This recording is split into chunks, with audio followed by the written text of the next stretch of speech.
So my name is Chris. Thanks, Greg. Chris Hobbs with the Cadmus Group.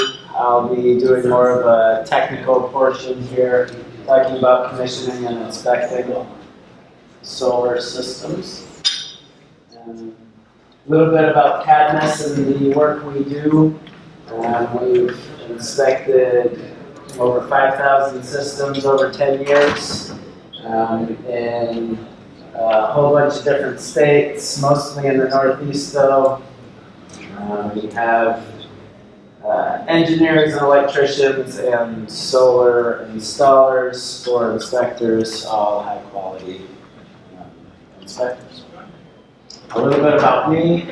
I'm a senior analyst at Cadmus. I've been there a little over a year and a half. Licensed journeyman and electrician in Rhode Island. I'm working on my Massachusetts license now.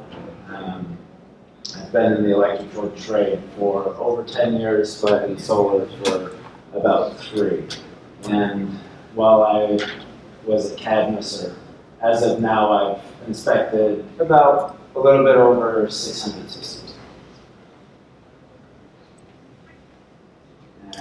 So we'll just get into it. The importance of commissioning and inspecting is through this humongous system here, there may be an issue in the middle somewhere that maybe you don't see, but is affecting the production of the entire system. And I believe that inspecting is just an important element of commissioning as testing and doing measurements. Because you can find those mistakes sometimes with the naked eye. So some basic elements of a commissioning project: code compliance with the National Electric Code, or maybe even manufacturer's instructions, equipment verification, production, just maybe a quick eyeball test to make sure everything is plugged in correctly, all the modules are tightly clamped down to the racking, and of course some measurements and testing just to make sure that everything's working properly.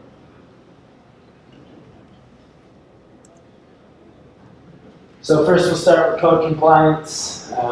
National Electric Code has a dedicated chapter article to solar photovoltaics, but that won't be what an inspector will be really looking at for the entire array. There's actually many more articles that apply to a solar array. And then making sure that all components of the system are inspected, going from the array to all the way to the interconnection. That includes disconnects and the racking system, or maybe a combiner panel. And then also looking at each manufacturer as maybe a set of different requirements that they want to see as an installer would put together their product.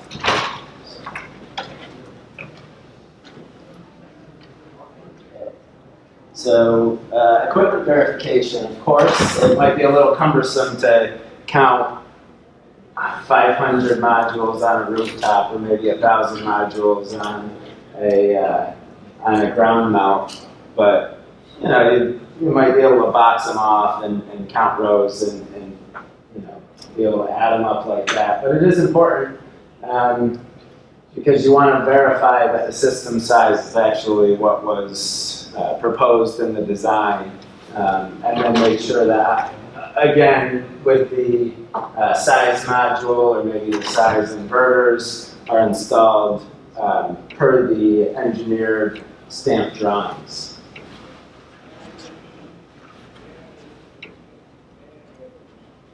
Okay, so we're on to production. Obviously, shading is a big concern when you're trying to produce electricity with solar panels. here you're not going to do too great. I believe this picture was 11:30 in the morning, so that's your max sun for this system. A lot of other things go into production, but the main things that we see are shading, string configuration, and inverter placement. I'll talk about those a little bit later.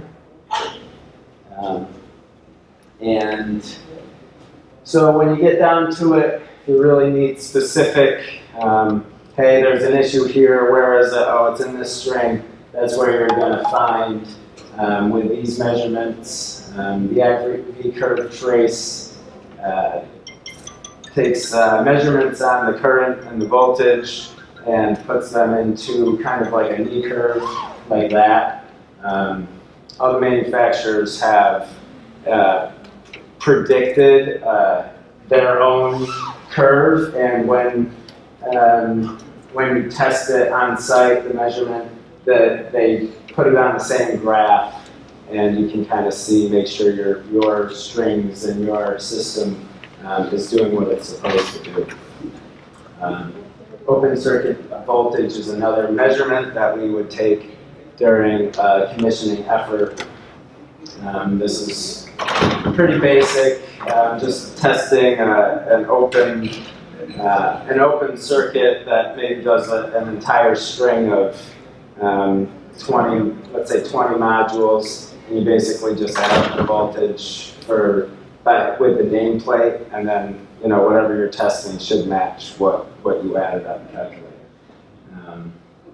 You also want to test the resistance of the insulation on the conductors, and some thermal imaging with an infrared camera will actually give you a good idea of the location of any issues. If maybe there's a hot spot in the array, or maybe on a breaker, you could most likely see that there's something going on. Okay, so we'll talk about some production limiting issues here, and I'll go back to the shading aspect. This was probably 10:30 in the morning. A quarter of the array is covered in shade. That's going to kill the production. As little as one panel covered in shade will kill the whole string's production. So shade analysis can be done before the design is made to kind of optimize where the sun is and where it is on the array. Here's an example of a shade analysis. This is done with a solarmetric sun eye. This machine, it's probably about this big, and it has a fisheye lens, and it takes an image of the sky, and the software puts this grid on here. And the grid is, this is the morning, this is night, summer months to winter months. This particular location, the green, so the green is obstructions. These are all trees. It could be anything though, it could be a chimney or an air handling unit or whatever. This location though, from 10 o'clock to 4 o'clock in the afternoon, and just June, July, August, and September, that's pretty much all they're getting out of that as far as the sun goes. So, something to take into consideration when designing a system. What's a good number for that? What's a good number? 70%? Yeah, so most incentive programs don't use the solar access. They use what's called TSRF, it's total solar resource fraction. I don't know how they calculate that number, but the solar access here should be up around 85 to 90 for a good system. I would likely, we can't see the orientation up here, which is also extremely important for the panels want to be facing the sun. So if it's directly south, it'll be way better than if this was facing 100 degrees, maybe southeast, kind of deal, east southeast. But yeah, this is no good. This wouldn't make it if this person was signing up for, let's say, the solar loan program in Massachusetts through the Mass CEC. This wouldn't pass. This wouldn't pass the TSRF. They probably have to trim, this whole tree here at least. And then, of course, in the winter, the leaves are down, but the tree branches are still getting in the way, kind of hurting production there. So. But yeah, that solar access should definitely be up over 80%. And how long this analysis last? How long does it take to do it? Yeah, this shield analysis. Well, it just depends, but you can usually get away with doing 4 of these, 1 at each corner of the array. If it's really big, maybe do 2 in the middle somewheres. But it doesn't take more than 20 minutes on site, and then another 10 to 15 minutes on the computer with the program, the software. It's a lot better than what they used to do. They'd have a kind of a dome, and they'd take a picture of it, and then have to trace it and put it in the computer. It was a mess. Okay, so location of the inverter is actually really important. Most inverter manufacturers would suggest not to place the inverter in direct sunlight. And basically, the inverter overheats, especially in the summer, and they will automatically derate the production. So solar shields or sun shields, or maybe on the other side of this wall would be a good spot for them, but definitely not in direct sunlight. Shattered glass, broken modules, probably handling problem, lifting them, maybe dropped one, whatever it was, they'll still produce. They'll still look like they're good, but maybe after time, or maybe they don't reach their full potential. So this kind of thing should be replaced.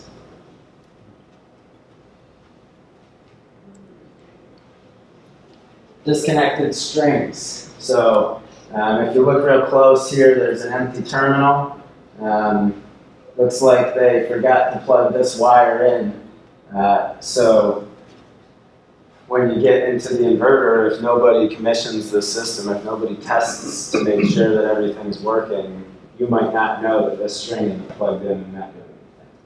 So.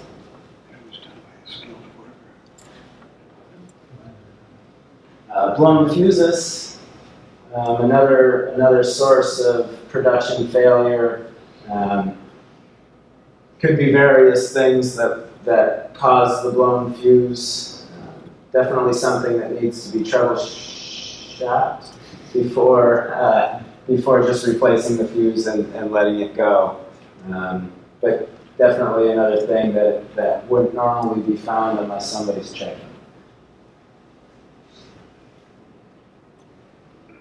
Here's something that you might not think is, it's not really all that big of a deal. Thermal expansion on conduit. Long runs like this, though, I don't know if you can see, but all the way in the back here is the inverter. That's where this bank of conduit is going. And after a couple seasons, it's already made its way to kind of a big S like that. So luckily this rack had a place to go, a place to move, and kind of make a big S. But this one did not. So this actually, the pipe pulled right out of the coupling here, and you can already see a little bit of, luckily that's the ground, but you can see a little bit here on the unground conductor, starting to fray there. And the next step on that is conduit pulls out of the coupling, have some arcing here, short circuit. All of a sudden you have melted steel and a bunch of charred roof here on the bottom. So that's why expansion fittings are a good deal. Okay. So speaking of safety hazards, we'll do a couple more here. Here we found that all the home runs were pulled, everything's plugged in, everything's up and running, and commissioning finds that the installers have cut the bottom of their bushings so they could install them after the wire was in the pipe. Turns out that this is really sharp down here after they cut them, starting to tear into the wire here. It was caught during commissioning, so they replaced those in all the wires. Cool, so next slide, more sharp edges. This is part of the racking. You can see it's tearing in a little bit here. Some cinder blocks here, those are nice and sharp. Couldn't be too careful because this is the result. As you can see, the fire truck is done putting out the fire, but a good portion of this section of the roof has been burned. They caught the fire and put it out before it affected the building at all. And that was actually before commissioning got to the job, and they hadn't even turned it on yet. So pretty interesting here. Definitely got to watch those conductors. Likewise, heat. This was found during commissioning. This is a DC string going into a termination block, maybe a fuse holder or something like that. But the screw wasn't tightened down all the way. You can see it's starting to get a little discoloration there, turning from white to brown. Like I said, it was done during commissioning, so no problems there.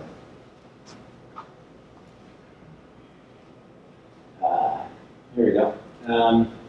So loose connectors, these are field connections, so the electrician most likely, or maybe even the apprentice or whoever is stripping out these wires, and inside these plastic connectors are little metal pieces that crimp on to the end of the wires.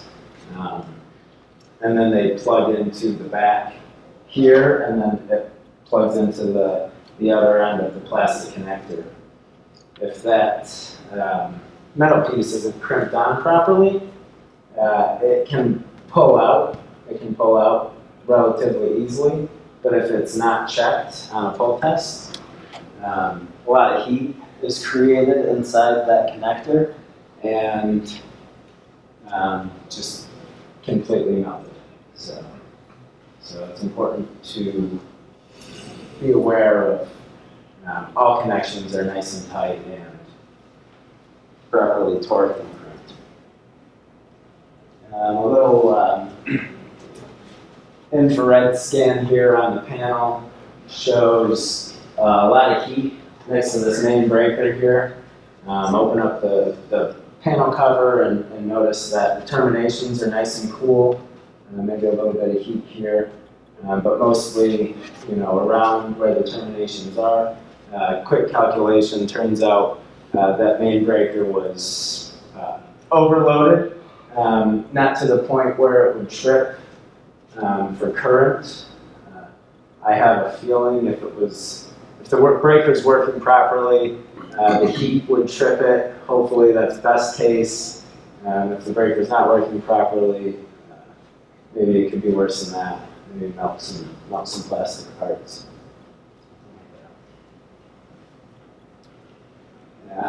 Another termination on the AC side. Looks like loose connections here. A lot of discoloration here. The dielectric is is getting warm and kind of deforming. So that one was caught before any problems occurred as well. Trip hazards. So on these big rooftops, usually the idea is to try to get as many rows and as many panels in as possible. Problem with that is if this is the roof hatch and I've got to get here, I got to climb over some modules, maybe drop some tools on them or something like that. Same thing here. I don't have a way to get to this roof to service that. Maybe trip over some conduit. So, yeah, some access to certain points on the roof is considered. Clamping, another thing we see a lot on inspections. Loose connections on the modules. Wind loads can be a concern here. Vibration from wind, things like that. And most of it comes from maybe just forgetting to tighten one, or maybe kind of tighten it, but not really, and then the wind gets underneath and kind of vibrates it out. And a few best practice items here. Just looking at some labeling.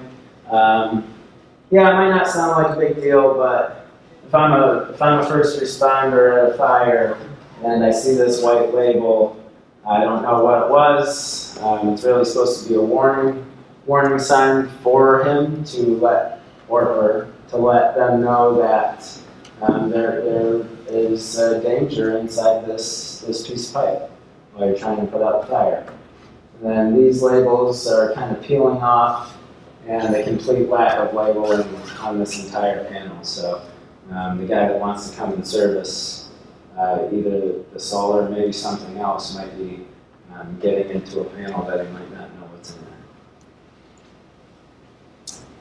there. And outdoor equipment must be rated for the environment.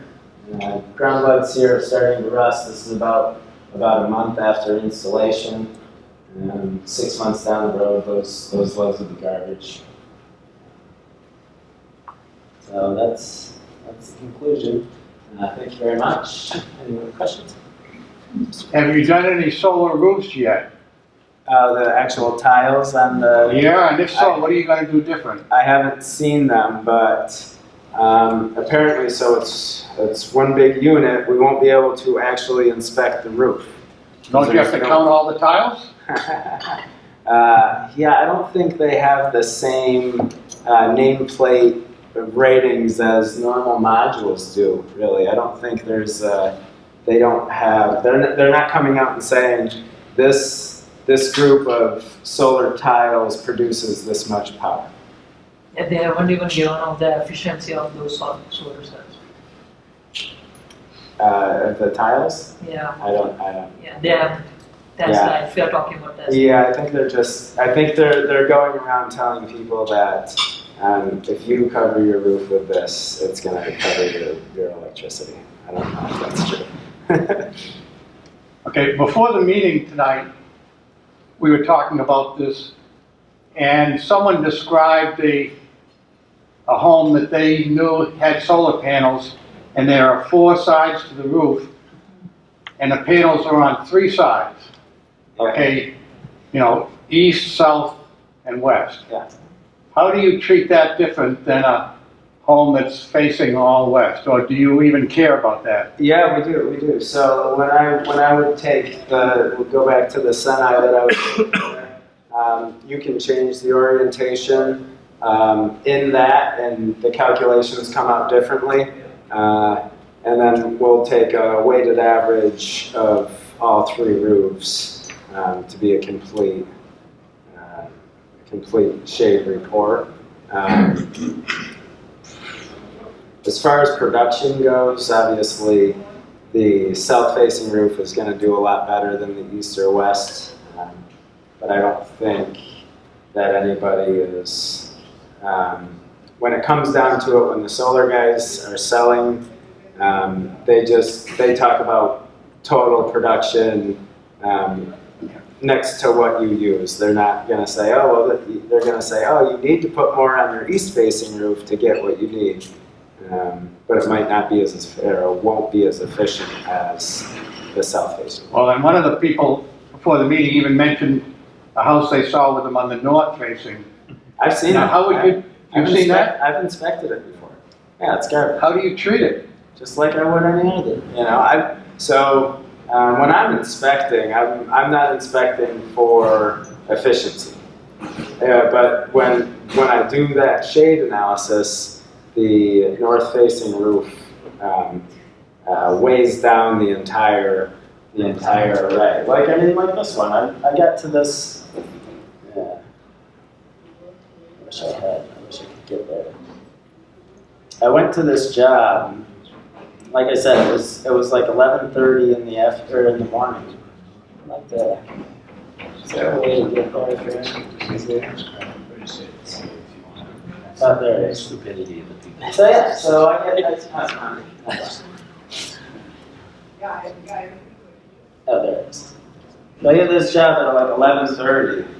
I get on the roof. Well, I get out of my truck and I look, and there's just this, humongous tree, or actually trees all over this property.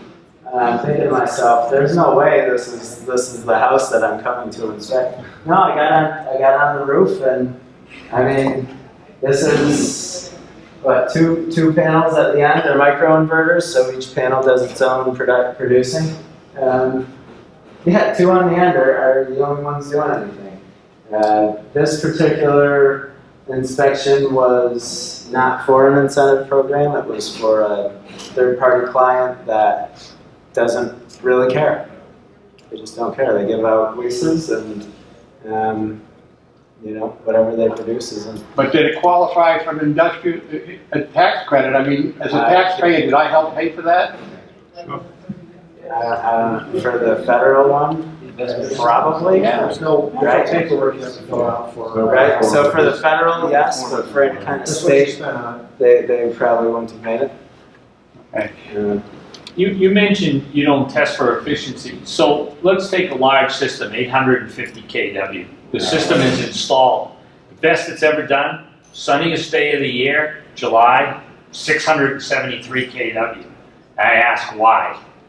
So do you do M&V on any systems? Do you test any of that?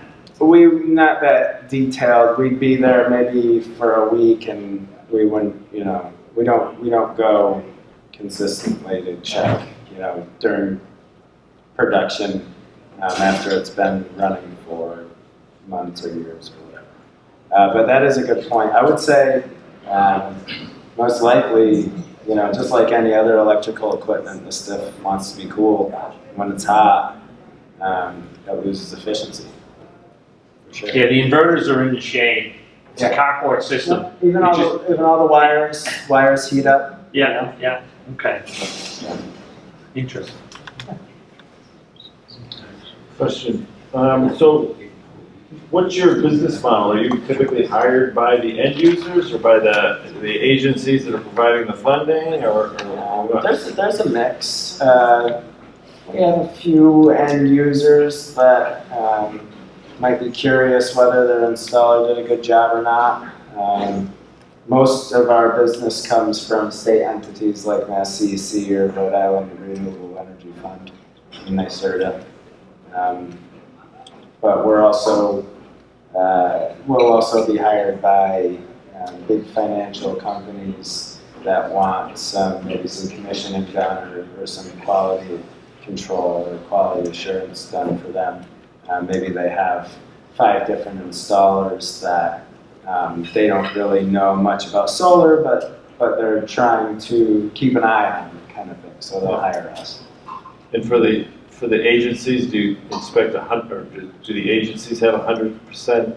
Some do, some don't. Some do, yeah, some do, some don't. It's really up to them. Some do targeted inspections, random inspections, and then some do all. And how do you navigate the line between your inspections and the actual electrical inspector's responsibilities? Yeah, that's kind of tough. We like to see if the electrical inspector may want to come on site with us. Maybe we can teach him a few things. We would never say that if an electrical inspector wants to make an assessment, we'd never want to step on their toes because they're the authority having jurisdiction.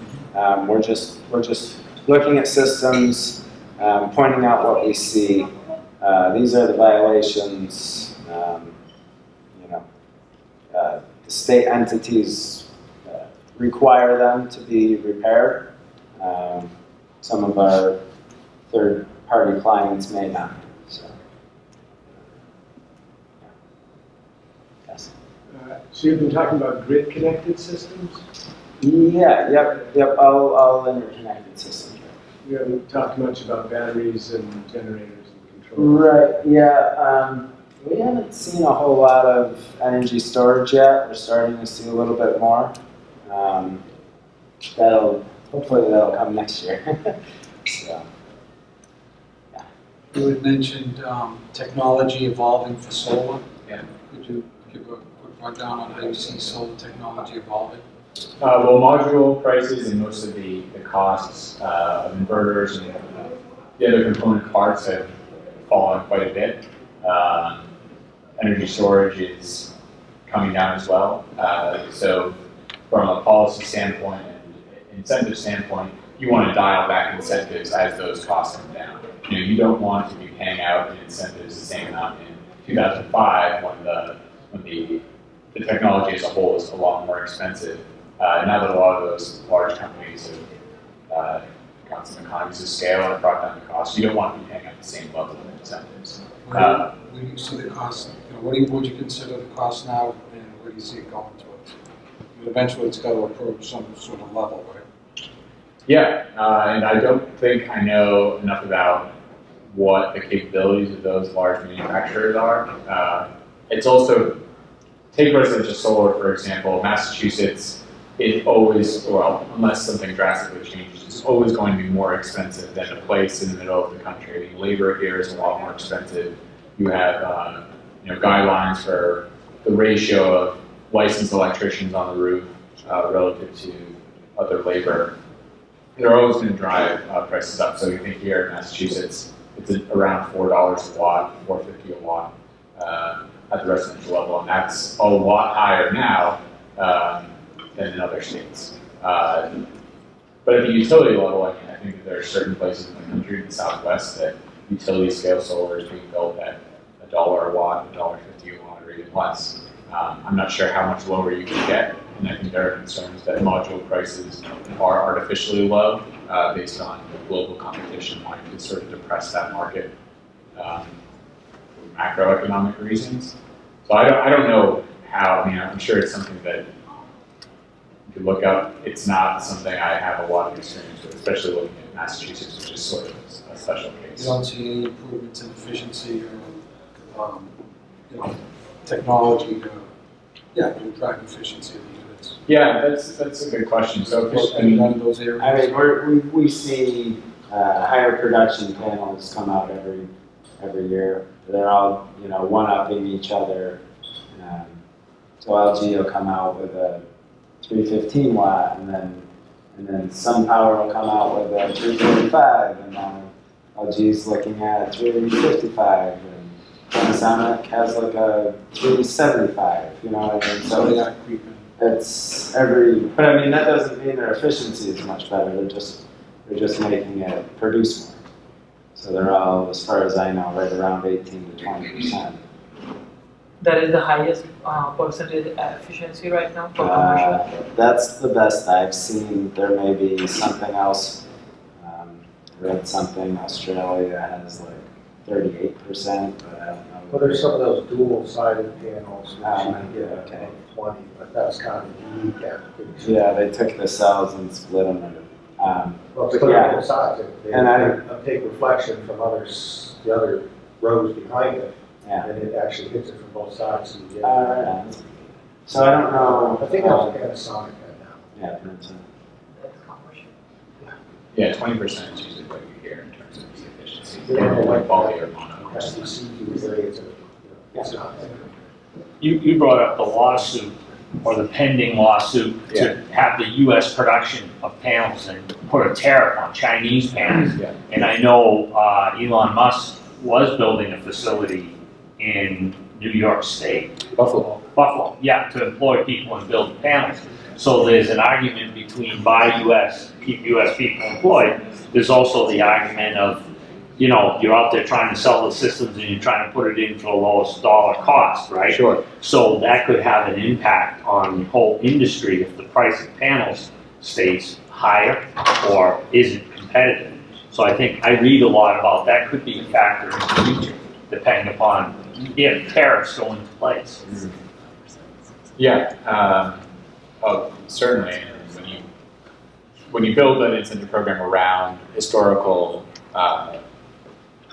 costs and building in sort of a natural decrease, because the SMART program is a declining block. Once you reach a certain 200 megawatts of capacity, the incentive for the next 200 megawatts scales down. But that's all baked into sort of assumptions about cost in general. So if you have this lawsuit go through and get approved, and the tariff get approved, all of a sudden you have a spike when the rest of, sort of the underlying assumptions of the program have the cost going down. But yeah, I mean, obviously there's also the question of where do you want to buy the modules and how do you protect local U.S. jobs for sure. Could you give an example of how the SMART incentive is going to work? Just take a simple 1 megawatt system. How much do you get and who pays who? The whole thing is kind of confusing, and where's the adders and et cetera? Sure. So take a 1 megawatt. So depending on the size of the system, you would get X percentage of that base rate. So in October, the utilities are going to open up an open procurement for systems from 1 to 5 megawatts. Any system that wishes to participate in that first 100 megawatts worth of projects bids in and says, well, I can build it for 15 cents a kilowatt hour, or I can build it for 16 cents a kilowatt hour. And then they'll rank all of those bids and take the bid that crosses the 100 megawatt threshold, and that will be the base rate, with 17 cents being the ceiling. So let's just assume that it's 17 cents. Any system that is on the larger side will be at 17 cents. So for 1 megawatt, let's say it's 17 cents per kilowatt hour. That would be the incentive that you get, that you receive from the utilities. If it's on a landfill, which incurs larger permitting costs and a larger project timeline, I believe you get 3 or 4 extra cents per kilowatt hour. So that bumps you up to 21 cents. I think there's another adder. If it's public, if you're serving a municipality in the Commonwealth, then you get 2 extra cents. So then you get to 23 cents a kilowatt hour. So that's the rate. So, right, so that's it. Okay, so yeah. So like with the SRECs, at the end of the year, you say, okay, this system generated 100,000 kilowatt hours, and you get a check for whatever that SREC value was. That's how the tariffs will work? That you'll report the actual production, and you get the money back from Massachusetts or from the utility? Yeah. So the project owner would receive. So if it's a larger system, that'll likely be owned by a third party, especially for a municipality. So a large solar developer will own that project, and they will receive 100% of that incentive. What used to be a power purchase agreement, so you would be exchanging net metering credits. Say the solar developer will be selling net metering credits to the municipality at a discount. So with every kilowatt hour, the municipality will be saving 3 or 4 cents. That will somehow need to happen, but without an on-bill credit necessarily. And there could be an on-bill credit option for a municipality. I'm using the municipality because I think it's the easiest example. The municipality may receive half of that bulk incentive on their bill, and then the third-party owner would keep the rest. So maybe it's 20 cents all in, they would split it 10 cents and 10 cents. But if you don't do any on-bill crediting, all of that incentive would go to the owner of the system. And then there would have to be some type of contract in place that would be able to share that revenue. Or you could just lease the land and just receive a lease payment instead. And somehow that would be able to count against. You would be saving money or generating revenue from the site. So it would be, so like SRECs, it would be negotiated when you set up the PPA as far as who gets the incentive. Right. SRECs are a little bit different. The smart incentive will, by definition, be purchased by the utility. There's not going to be any more SREC purchase contracts or incentive purchase contracts. That's all built in. So you'll be receiving it from the utility, your local utility, but it's going to be going to the project owner. So if you're a homeowner, you get it all. You may get some of it on your bill, and you may get some of it in the form of a check. If the homeowner owns the system. If the homeowner owns the system, right. If they don't, then it goes to the third-party owner, solar developer, and then you have to. And again, we haven't really seen this because the program hasn't gotten started. But one municipality we work with is looking at either doing a performance-based lease, so you could do for every kilowatt hour that's generated on site, the solar developer would pay 2 cents per kilowatt hour, but it would be in the form of a lease. It just wouldn't be a fixed lease payment, it would be a lease based on what's generated on site. The mechanics of the SMART program are sort of still getting ironed out. The Department of Public Utilities, that rulemaking process will iron out some of those mechanics that you're alluding to. So those details won't be out until next spring? Probably, yep. But there are a couple, I think it's going to be more of a revenue sharing agreement rather than what happened during SRECs, especially for large systems like 1 megawatt. But part of it's going to be based on what the results of the RFP? Yes. That's a question or one. Also, I saw you. So Rhode Island has gone to a PBI, performance-based system. Yes. In comparison to what Rhode Island has going on, is this similar to what they're doing? They're both tariff-based systems. I'm not as familiar with Rhode Island's. Massachusetts is sort of a hybrid between what Rhode Island system is and what the SREC system was, or SREC regime was here in Massachusetts. So they, instead of doing net metering and SRECs, they took the performance-based tariff. But I'm not terribly familiar with Rhode Island's performance-based incentive or some of the eligibility requirements. So you're still involved with net metering in the SMART program? You can. So there are net metering caps. So there's only a certain amount of capacity in every utility territory that is allowed to net meter. So National Grid, for example, there's a waiting list. So at the moment, you can't net meter in National Grid and also participate in SMART. But in EverSource, there's plenty of capacity. So you could participate in SMART and also net meter. And then your total SMART incentive you're still receiving the same incentive, but some of it might be coming in the form of net metering,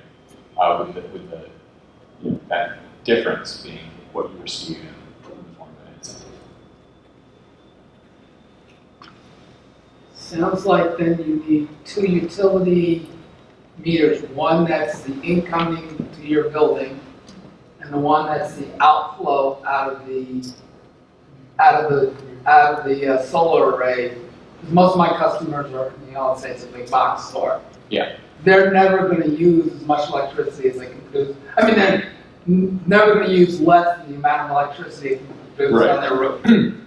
So somehow you have to meter how much you produce to get your 17 cents. Yeah, so for the SREC program, it was the same situation. You have a solar production meter and then a net meter. So the solar production meter was just one way. How much did the system produce? And then that's how you would mint SRECs. Now, if you're going to net meter and also participate in SMART, you'll still need a solar production meter, which is only just how much of the system grows, and then on a National Grid, the electricity that I produce on my roof has to go to National Grid directly. It can't go through my facility, and I have to buy from National Grid at the going rate. in the smart system, because National Grid has no net metering dollars on it. No, I think in smart, you could still use that, energy But you on have site. to meter it somehow. Oh, sure, no, you would definitely have to have a solar production.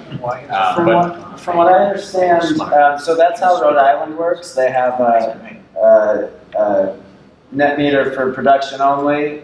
They literally come down off of the service and put in a 2-gang meter. One's for the house and one's for the solar. From what I understand with the SMART program, that meter is going to stay for the house. The solar is going to go like it always did before, but that production meter that's in the middle of the system is actually going to be owned by the utility. That's what I was asking, because the older systems, you used to be able to use the inverters. Exactly. Meter in it Right. to cap your Right, production. you used to be able to Right off this. Sounds like now you have to have two. a physical meter that's owned by the utility in the middle of the system so that they can see the And production. if you overproduce, you still get the 17, or whatever the number is, the 17 cents. And if you underproduce, you still only get 17%. So you're basically, you're supplying the grid directly, and you're buying from the grid directly, and it's two separate accounts essentially. Exactly. Yeah, that's pretty much the only way to do the tariff. Yeah, I just want to make sure I understand. You got my customer. 2 more? Go ahead. You've been up the longest. You probably have heard about the duck curve, right? What is Massachusetts doing to avoid the duck curve situation in here?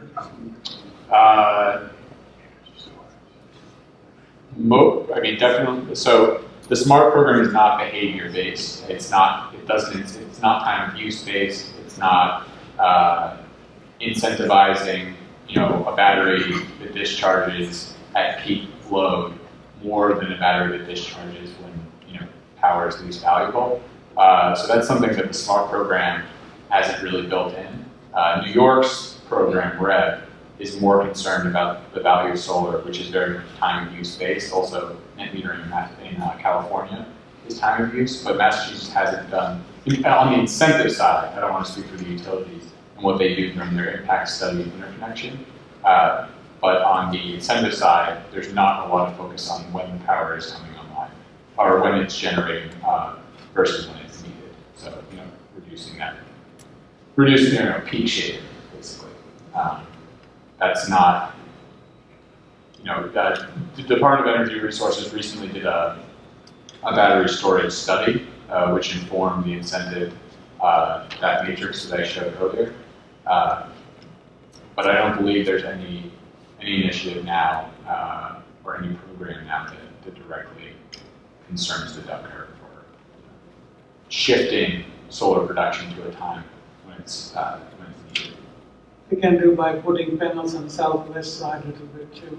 Yeah, that's what Rhode Island did. Yeah, there's a town in Rhode Island that was looking for more production in the afternoon, so their incentive was to put the arrays facing west.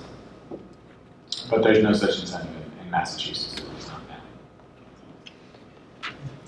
now. What about the municipal utilities? Good question. So the municipal light plants, the MLPs, were able to participate in the SREC 1 and SREC 2 program, but they didn't pay into the program, so their customers sort of got a free ride.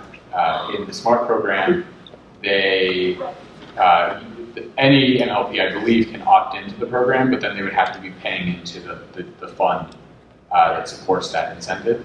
Well, they used to take the money out of the full capacity market. Yeah, so it's not, I don't believe that SMART involves itself with the forward capacity market.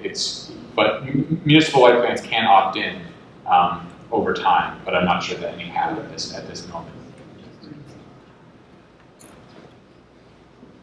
They were approached during SREC 1 and SREC 2 to see if they would be willing to basically, I believe I wasn't present, but I believe they were approached on a number of occasions and they declined to pay into the fund. So that it's smart. So you're saying that MLPs can opt in if they sign up to the RPS fund? Yeah, and if they were to add basically a fee on every one of their custom ratepayers accounts to pay into the fund. So that 85% of ratepayers are in one of the IOUs, one of the investor-owned utilities, Unitil, National Grid, or EverSource. The other 15%, any of those MLPs can opt in, but they would have to then add that fee to their So bills. is that part of the smart regulations now that details how MLPs would do that? That's also probably going to be discussed in the DPU rulemaking procedure, but it was in the Straw proposal, and I believe it's in the finalized regulations for the emergency regulations. The municipal utilities are exempt from the PUC because they're regulated. Right. That's why they can't tell them what to do. And we- Every town has to decide. And we want to keep it that way. Right. All right, well, thank you very much.